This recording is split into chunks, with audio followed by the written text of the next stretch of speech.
KM 50 akan terus untuk kita usut, karena KM 50 ini merupakan satu tragedi luar biasa.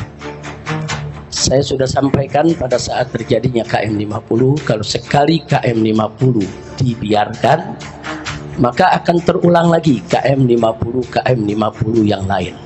Kami tidak akan diam, KM 50 akan terus kami kejar, dan orang yang paling bertanggung jawab dalam peristiwa KM 50 adalah Jokowi. Sebelum terjadinya peristiwa KM 50, bagaimana Jokowi mengerahkan Kopsus, Komando Operasi Khusus ke Petamburan, lengkap dengan persenjataannya untuk nakut-nakuti saya dan keluarga. Itu sudah pengkondisian. Kemudian bagaimana seorang Pangdam Jaya sebelum kejadian menantang-nantang FPI di Monas dan mengancam-ngancam saya. Begitu juga bagaimana seorang Kapolri ketika itu, Idham Aziz, dengan Kapolda ketika itu luar biasa, mengancam dengan ancaman yang luar biasa sebelum terjadi peristiwa KM 50. Semua itu merupakan cipta kondisi, seolah-olah saya dan FPI adalah orang yang kelompok berbahaya, sehingga kalau ke depan dibunuh ya nggak apa-apa, namanya juga orang berbahaya. Begitu opini terbentuk bahwa FPI ini berbahaya, Habib Rizik berbahaya, barulah terjadi peristiwa KM 50. Artinya supaya apa? Supaya kalau sayanya terbunuh atau FPI-nya, laskarnya terbunuh, orang akan menganggap biasa. Ini kan orang-orang keras, ini orang ekstrim, ini memang orang berbahaya. Jadi kita kondisi semacam ini sudah jadi drama sinetron yang sering dimainkan oleh rezim Jokowi. Assalamualaikum warahmatullahi wabarakatuh. Bismillah walhamdulillah wassalatu wassalamu ala rasulillah wa ala alihi wa sahbihi wa mawalah. Terima kasih kepada para habaib, para alim ulama, para tokoh, para kiai yang pada kesempatan hari ini telah menghadiri haul 6 syuhada, sekaligus juga haul ibunda saya tercinta Syarifah Sidah binti Alwi Muhammad bin Zain Attas yang wafat pada tanggal 2 Desember tahun 2012, dan istri saya yaitu almarhumah Syarifah Fadlun binti Fadil bin Yahya yang wafat tanggal 16 Desember tahun yang lalu. Jadi para syuhada maupun sahibul haul dari saya punya ibunda maupun istri, semuanya memang wafat pada bulan Desember. Karena itu pada hari ini kita lakukan haul, sekaligus mudah-mudahan diterima oleh Allah Subhanahu wa taala, karena memang yang paling membahagiakan orang-orang yang sudah meninggal dunia adalah tatkala mereka diziarahi dan didoakan. Kita semua kelak akan merasakan itu. Pada saat nanti kita sudah meninggal dunia, betapa senang ruh kita. Pada saat ada yang kirimkan doa kepada kita, ada yang ziarah ke kita, memberikan salam kepada kita, terus duduk berdoa, yaitu di pusara kita, itu akan menjadi hal yang sangat menyenangkan bagi alam arwah. Mudah-mudahan insyaallah kita yang telah menyenangkan para arwah pada kesempatan hari ini, yang tadi juga kita sudah doakan untuk orang-orang tua kita, keluarga kita, guru kita yang telah mendahului kita, kelak kita semua juga akan disenangkan oleh Allah Subhanahu wa taala. Kemudian terima kasih juga kepada para penceramah tadi yang sudah menyampaikan ceramahnya, baik tentang syuhada maupun lainnya.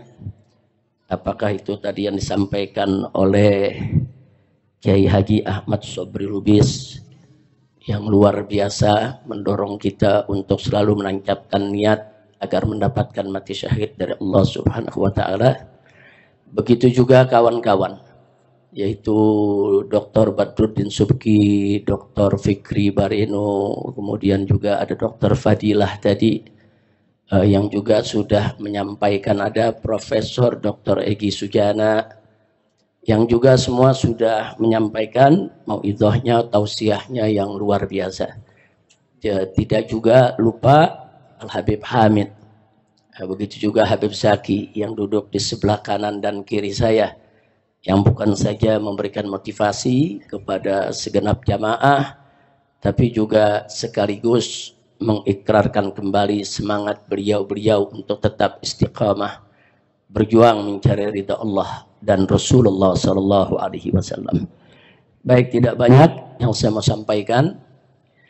Tolong dicatat baik-baik bahwa KM 50 tidak boleh kita lupakan.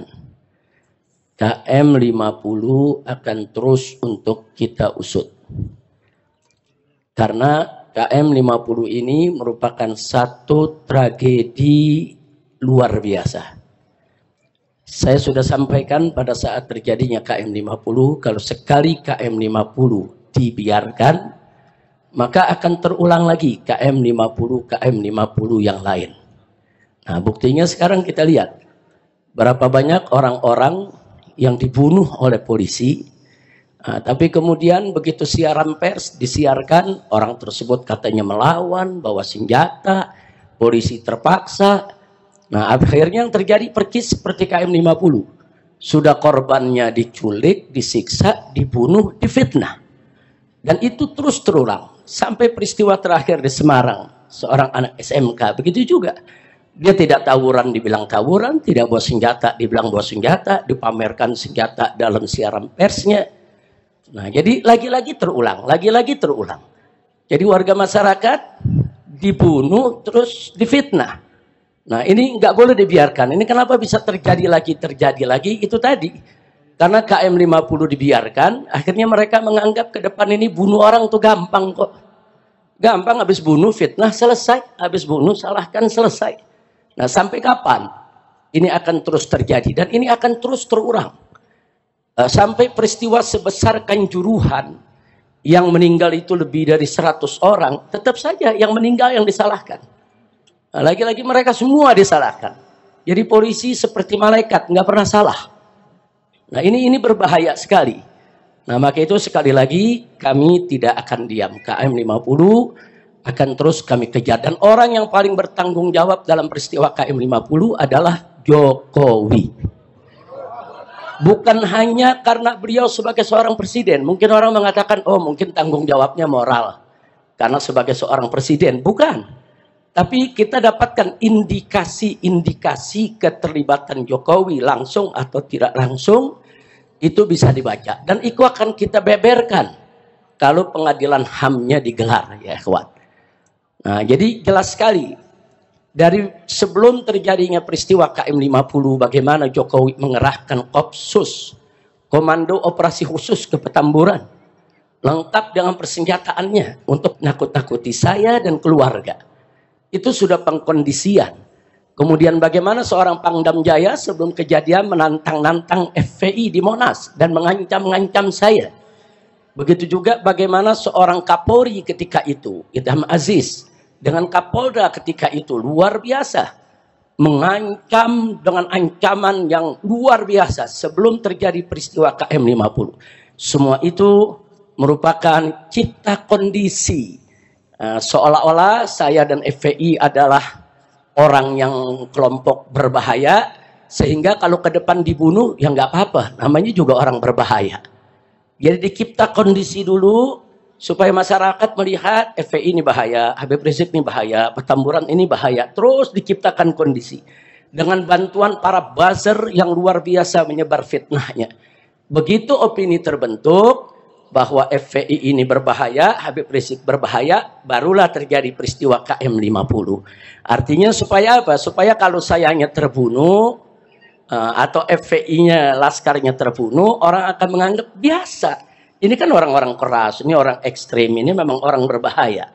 Jadi kita kondisi semacam ini sudah jadi drama sinetron yang sering dimainkan oleh rezim Jokowi. Maka itu saya katakan sekali lagi, itu merupakan indikasi kalau Jokowi terlibat dalam KM 50. Nah, tidak sampai di situ. Begitu terjadi KM 50, Jokowi lah yang pertama kali menyatakan bahwa polisi sudah berbuat benar, masyarakat jangan melawan.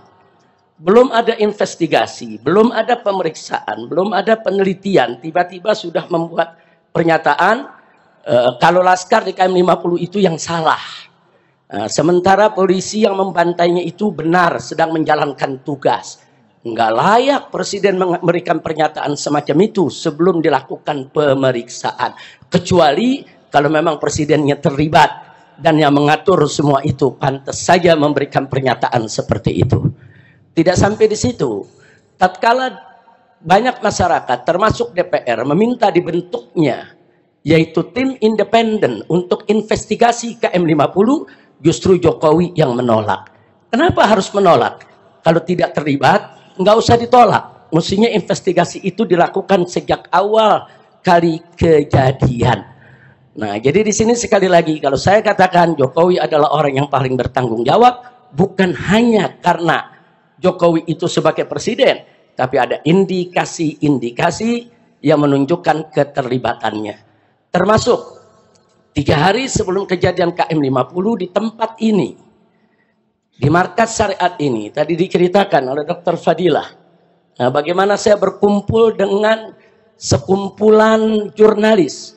Kemudian tahu-tahu ada drone yang merekam semua kegiatan kami. Begitu kita kejar itu drone, ternyata yang memainkan drone itu adalah 3 anggota BIN. Dan ini bukan fitnah, bukan, kami rekam semua. 3-tiganya punya kartu anggota BIN resmi. Yang satu juga punya kartu anggota sebagai jurnalis, yang satu sebagai mahasiswa, yang satu lagi sebagai anggota TNI. 3-tiganya punya kartu anggota BIN secara resmi. Mereka memakai mobil dengan nomor plat palsu dan semuanya kita tangkap. Mobil-mobilnya kita tangkap, kita interogasi, kita rekam. Bahkan sampai data-data yang ada di komputer mereka kita sedot. Kita ambil itu datanya. Ternyata ya, di dalam laptop yang mereka bawa ada operasi D5 yang saya menjadi targetnya. 3 hari sebelum peristiwa itu. Artinya apa? Ini anggota BIN ini menunjukkan adanya keterlibatan instansi negara, badan intelijen negara. Nah, jadi Jokowi dan orang-orangnya, apakah itu BG, apakah itu Fadil, apakah itu Idam Aziz, Tito, Dudung, Abdurrahman, dan lain sebagainya, baik langsung maupun tidak langsung, semua terlibat. Dan kami akan kejar mereka ya, secara hukum, baik dari dunia sampai akhirat. Nah, jadi jangan lagi kita ini semua dibodoh-bodohi. Kami punya data itu sampai hari ini masih kami simpan. Sekali lagi, masih kami simpan. Adapun pemeriksaan Komnas HAM, saudara, secara umum, ya ada bagusnya. Tapi lucunya, semenjak Komnas HAM itu bekerja, sampai hari ini, Komnas HAM tidak pernah menanyakan saya, memanggil saya, meminta keterangan dari saya, baik secara lisan maupun secara tulisan. Padahal peristiwa KM 50 target utamanya adalah saya. Jadi dari mulai Komnas HAM bekerja sampai hari ini, Komnas HAM tidak pernah menanyakan saya sepatah kata pun juga. Ada apa? Mestinya kalau Komnas HAM itu profesional, dia harus menanyakan. Justru target utamanya mesti ditanya. Kenapa? Ada apa? Nah, tapi ternyata sama sekali tidak.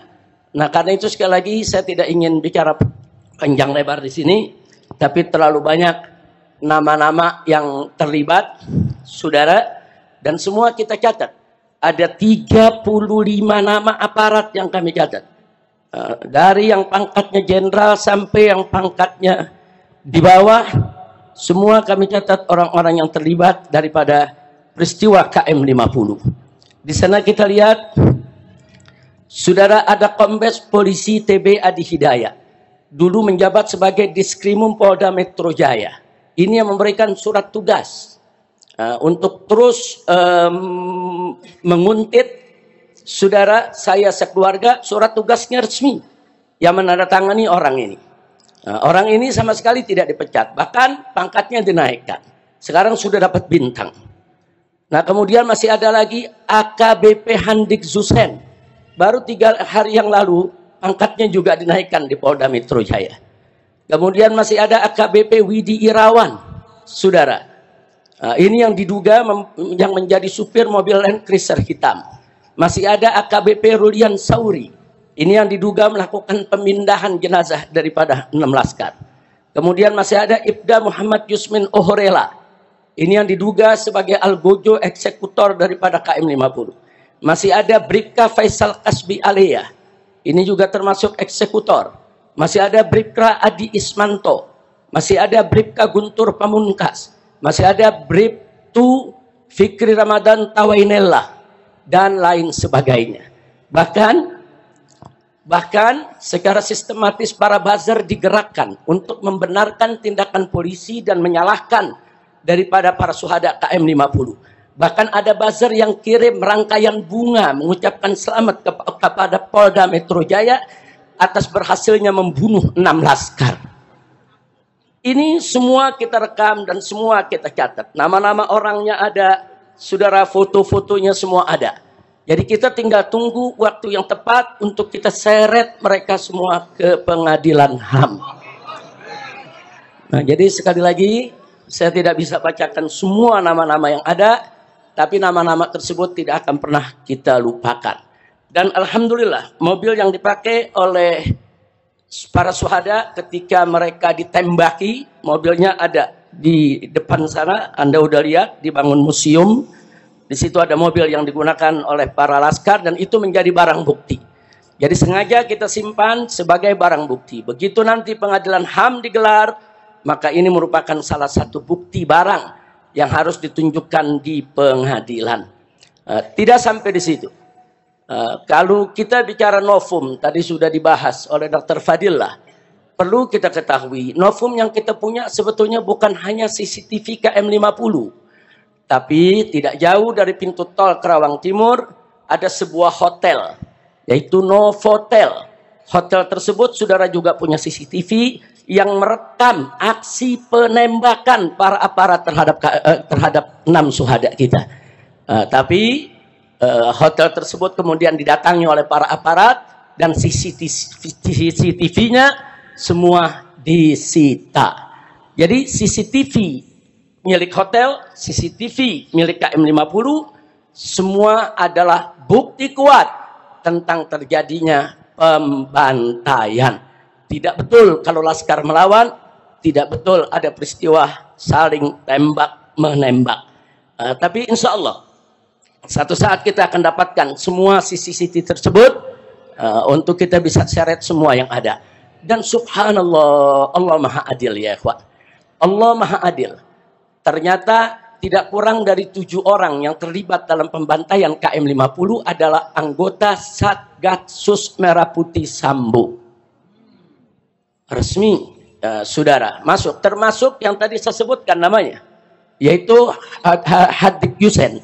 Itu juga termasuk anggota Satgasnya Sambo dan dia adalah komandan daripada para pembantai KM 50. Nah, jadi sekali lagi, kami sudah dapat itu nama semua, kami sudah dapat berbagai macam keterangan yang tidak kami bisa sebutkan pada saat ini, tapi kami akan ungkap pada saatnya begitu digelar pengadilan HAM untuk KM 50 insya Allah. Bahkan Sambo sendiri dengan Henry Kurniawan. Henry Kurniawan ini saat itu pangkatnya Irjen, polisi keturunan Cina. Dia ditugaskan oleh Sambo sebagai ketua provos yang memeriksa kasus KM 50. Tapi lucunya dia sebagai ketua provos tapi ikut siaran pers bersama Kapolda Metro Jaya dan bersama Dudung ikut-ikutan memamerkan senjata-senjata barang-barang bukti palsu, saudara. Mestinya provos itu memeriksa, bukan provos itu malah ikut meloloskan barang-barang bukti palsu yang ada. Tapi akhirnya yang bersangkutan ketangkep terlibat dalam kasus Sambo. Dan di pengadilan dia ngaku bahwa CCTV KM 50 dia yang sapu bersih semuanya. Dan Sambo pun dalam pengadilan saat ditanya oleh jaksa juga mengaku, ya dia terlibat untuk membersihkan CCTV yang ada di KM 50. Jadi ini karamah syuhada. Allah bongkar ya kawan. Sambo dan pasukannya yang terlibat, mereka pikir saudara mereka akan bisa bersembunyi selamanya. ternyata Allah ciptakan ada peristiwa bagaimana Sambo dan kawan-kawan membunuh yaitu salah satu daripada anggotanya, dan akhirnya di pengadilan semua terbongkar.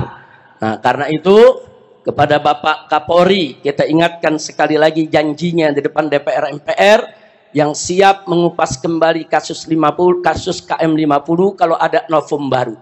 Novum barunya sudah ada, Pak. Tinggal Bapak mau proses atau tidak, itu saja. Nah, jadi jangan lagi beralasan novum baru, omong kosong. Bapak ketika itu sebagai kabak reskrim ketika kejadian. Kapolrinya adalah Bapak Idham Aziz. Bohong kalau Bapak tidak tahu CCTV 50 itu disingkirkan. Bohong kalau Kapolri itu tidak tahu kalau CCTV itu merupakan novum baru yang sampai hari ini belum pernah yaitu diajukan ke pengadilan. Jadi saya minta Pak Kapolri nggak usah main-main lah. Jangan main kucing-kucingan lagi, Pak, jangan. Nanti ujung-ujungnya Bapak akan terlibat langsung ataupun tidak langsung di dalam menyembunyikan kejahatan daripada anak buah Bapak sendiri. Yang terakhir, saudara. Saya prihatin, saya sedih.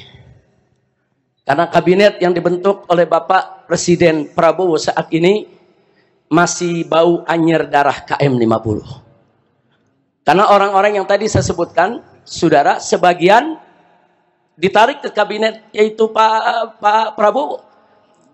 Kita bisa lihat DG dijadikan Menko Polkam, masih ada Pak Tito di sana, masih ada Dudung, saudara. Nah, kok bisa orang-orang yang bermasalah ini ditarik untuk duduk di kabinet? Padahal kita berharap Pak Prabowo ini punya kabinet yang bersih, yang profesional, yang hebat, yang kuat, yang bekerja demi bangsa, rakyat. Kita dukung. Tapi ternyata, saudara, orang-orang bermasalah, orang-orang justru yang kita sedang kejar, dimasukkan ke dalam kabinetnya. Maka itu kita minta dengan hormat kepada Bapak Prabowo, agar semua oknum yang ada di dalam kabinet Bapak, baik yang diduga kuat terlibat korupsi, atau terlibat judi online, atau terlibat pembantaian warga sipil, atau terlibat di dalam perusakan demokrasi di Indonesia, tolong diresafel, Pak. Tolong diberhentikan. Tolong dibersihkan kabinet Bapak, agar seluruh bangsa Indonesia, para habaib dan kiai menjadi bulat untuk mendukung Bapak, bulat untuk menyokong Bapak, bulat untuk membantu Bapak memimpin Indonesia sehingga Indonesia bisa adil, makmur, dan sejahtera. Amin ya rabbal alamin. Jadi PR kita masih panjang, belum selesai, karena orang-orang bermasalah di KM 50 masih punya jabatan. Kalau masih punya jabatan berarti masih dilindungi. Kalau masih dilindungi berarti tantangannya masih berat. Tapi nggak usah khawatir. Kita selama ini berjuang, khususnya para pengurus FPI dan laskar FPI, anggota FPI dimanapun berada, 1000 kali kita gagal, jatuh dalam perjuangan, 1001 kali kita akan bangun, bangkit kembali, melanjutkan perjuangan. Tidak ada kata putus asa dalam perjuangan kita. Setuju berjuang? Takbir. Sallu ala Nabi. Nah, itu saja. Yang terakhir, akhirnya saya mau kabarkan kepada Dr. Fadila dan kawan-kawan, Dr. Egi dan semuanya. Insya Allah dalam waktu dekat kita akan menggelar Munas KM 50. Munas KM 50 ini akan menghadirkan seluruh laskar. Ada 27 laskar waktu itu yang ikut di dalam peristiwa KM 50, yang 6 meninggal dunia, masih ada 21 orang, termasuk saksi-saksi yang ada di KM 50, warga-warga yang berdagang di sana, semua akan kita hadirkan. Nah, kita akan sharing informasi, karena FPI juga sudah mengumpulkan yaitu data-data yang sangat akurat, sangat lengkap lewat Munas KM 50 pertama tahun yang lalu. Tahun lalu kita sudah gelar Munas KM 50, kita akan gelar lagi. Kami berniat anggota TP3 kalau nggak salah ya, supaya TP3 bisa hadir semua. Kita akan sharing sekaligus kita menyusun langkah bagaimana supaya para penjahat ini, termasuk Jokowi dan kroni-kroninya, bisa kita kejar untuk kita jebloskan ke penjara. Bahkan kalau terbukti Jokowi terlibat secara langsung atau ada perintah, wajib dihukum mati. Takbir. Itu saja yang bisa saya sampaikan. Kita mohon kepada Allah berkat Al-Fatihah dikabul oleh Allah Subhanahu wa taala. Bismillahil Fatihah.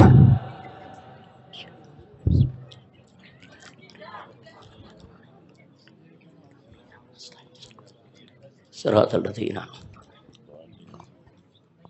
Amin. Ya Rahman Rahimin, Ya Rahman Rahimin, Ya Rahman Rahimin. Allahumma salli Islam al-muslimin wa a'izzal muslimin wa kafir al-musyrikin. Allahumma aslih man fi Islam al-muslimin wa ahlik man fi alai Islam al-muslimin. Allahumma salli bi hadhihi man adila fi bilad al-muslimin 'amma. برحمتك يا رحمن الرحيم يا رحمن الرحيم من فضل المسلمين ربنا اتنا في الدنيا حسنه في الاخره حسنه وقنا عذاب النار ربنا تقبل منا انك انت السميع العليم وتب علينا انك انت التواب الرحيم وصلى الله على سيدنا محمد النبي وعلى اله وسلم والحمد لله رب العالمين.